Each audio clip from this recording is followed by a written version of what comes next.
In Canada right now, everything is going up except for your paycheck. Groceries, rent, hydro, insurance, they're all climbing. Your money is losing strength every single year and nobody is coming to fix it. Now, the conspiracy theorist in me thinks that they like it this way, but that's a separate discussion. Either way, the game is the same. You don't get ahead by working harder, which is evident with stagnant wages. You get ahead by owning things that hold their value while everything else gets more expensive. Your income isn't what makes you rich, it's your assets that make you rich. You can be making six figures, but if your money is just sitting in a savings account, it's melting slowly each and every day. Imagine you just put a bunch of ice cubes in a safe. When you go back and check that safe, it's just a bunch of water. That's why the people who build wealth don't just save, they own. They buy the things that fight inflation, and real estate is one of the best ones. As far as I'm aware, they're not making any more land, and people are always going to need a place to live, so that demand is not going anywhere. When it comes to owning real estate, most people choose to start with the place that they live, and when it comes to that, you really have two options: buy or rent. Or I guess you could live with your parents forever, but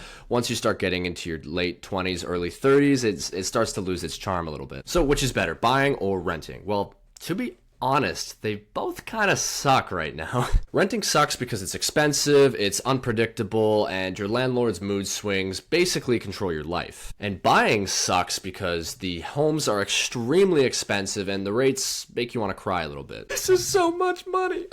Now, if you want my opinion as to which one's better, obviously keep in mind that I'm biased because I'm a real estate agent. But that being said, I got into the real estate industry because I saw the power of real estate as an asset class. And I wanted to help other people with their real estate goals as well. So let's talk about renting first, the good, the bad, and the ugly. Now, renting, honestly, it gets more of a bad rap than it deserves. In the short term, renting can make a lot of sense, maybe even more sense than buying for a lot of people. Do you want flexibility? Well, renting will give you that more than buying will. Buying will lock you into a certain location, a mortgage rate for the next 25, 30 plus years, whereas renting, you can move anytime, really, as long as you're within the lease terms that you have, which is typically 6 months to a year. So renting gives you a lot more short-term flexibility if you decide that you want to pick up and move cities for a different job, or you want to try a different opportunity elsewhere, or you just don't like a neighborhood and you want to move. You're not tied to that specific area. Renting gives you the flexibility to move around as you please. And there's also the financial aspect of it. Your rent right now is probably going to be cheaper than a mortgage for a similar type of property, and not to mention the maintenance that you don't have to worry about. If the furnace dies, you just send a text to your landlord and then you go back to watching Netflix. It's simple, it's easy. You're not the one who has to come up with the thousands of dollars to replace it. Renting can be a very solid short-term move as you're building your career. Maybe you're saving up for a down payment, but as you start to expand the time horizon, it starts to make less sense and it starts to become more of a liability. Basically, the rent never stops. You can live in the same place for 10 years and you'll never own an inch of it. You're basically paying off somebody else's mortgage, and while they're benefiting from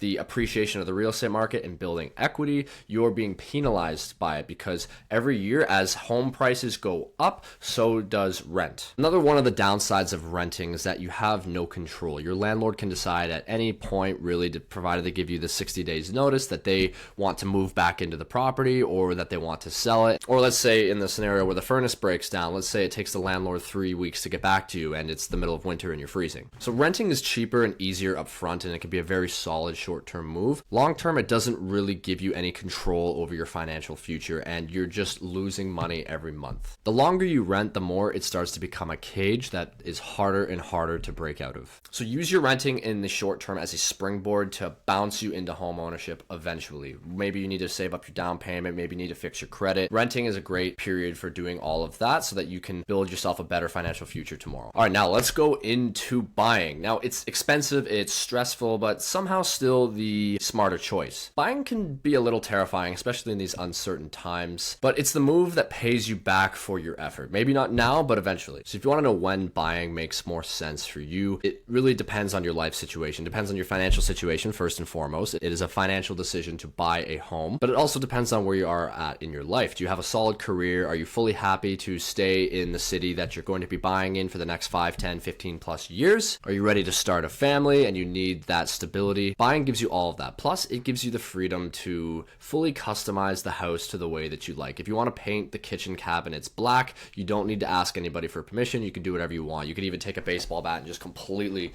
destroy the entire kitchen if you wanted to. Nobody's going to get upset with you. Don't know why you would do that, but it's an option. It's nice to have the freedom to do it, right? But that freedom also comes with some responsibility. When that furnace breaks, it's now you who has to shell out the money to fix it. Not to mention all the other maintenance that comes with owning a house. You got to pay for the lawn maintenance or do it yourself. You got to fix the windows when they are broken. You got to do everything. It's all up to you. There's nobody else that you text. You are the landlord. Now, one of the main reasons that people like buying is it's effectively forced savings. Every month you have to put money into a savings account. Now, it's not wasted money like in the case of rent where it just goes all to your landlord and you don't see it again ever. When you're paying off your mortgage, that's money that's just going into the house. It's not going to somebody else. Obviously, a portion of that will be interest, but you also are benefiting from the property going up in value year over year. Now, really quickly, if you are interested in buying a home in Hamilton or the surrounding area, I put together a free guide for first-time buyers specifically to walk you through the entire process. So you know what to expect, what mistakes to avoid, and how to make sure that you are fully ready to buy your first home. So if you're interested in that, just check out the link in the description. Okay, now let's be real here for a second. When it comes to buying a home, the numbers don't always look pretty up front.